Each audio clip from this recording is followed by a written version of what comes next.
Al via oggi ad Agrigento la manifestazione contro la mafia sempre, una marcia della legalità per ricordare la strage di Capaci, nella quale morirono Giovanni Falcone, la moglie Francesca Morvillo e gli uomini della scorta, Rocco Di Cillo, Antonio Montinaro e Vito Schifani.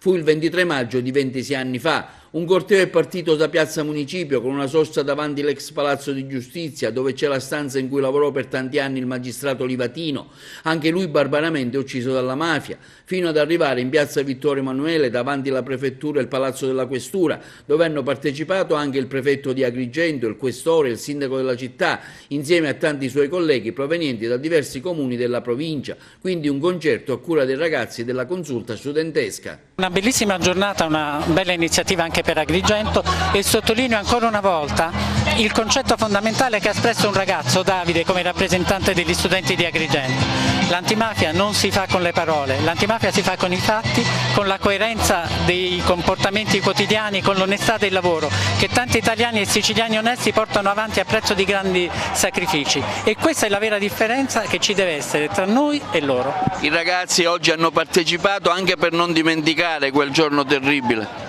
E la loro presenza massiccia qui ne è testimonianza, confidiamo in loro. Mi è piaciuto, cioè anche nell'alternanza degli interventi, cioè non parlano le istituzioni all'ultimo, il sindaco, no, questo intermezzo, i ragazzi della consulta studentesca, il signor prefetto e tutti coloro che hanno voluto portare una loro parola e una loro riflessione in un'occasione come questa, che è l'occasione in cui la città di Agrigento insieme, scuole di diverso livello, istituzioni, la municipalità si mettono insieme,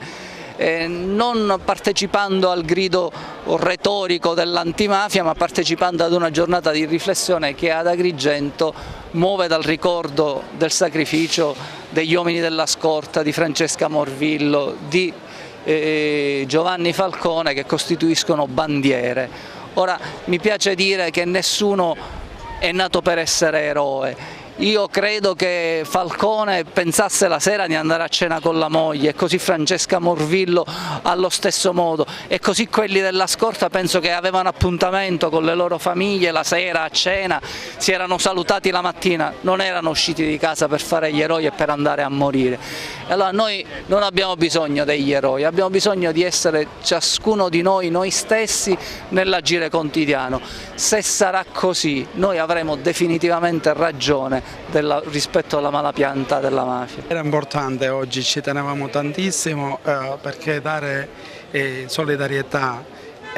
dare un segnale tangibile della politica contro la mafia, contro il malaffare, e dare un segnale anche a tutti questi studenti che la politica è vicina, che la politica vuole che si vada verso quelli che sono i temi della legalità, della trasparenza e della giustizia. Questo ci tenevamo a farlo evidenziare con la nostra presenza. Oggi è venuto anche il Presidente del Consiglio Gioacchino Volpe, l'assessore Stefania Di Giacomo,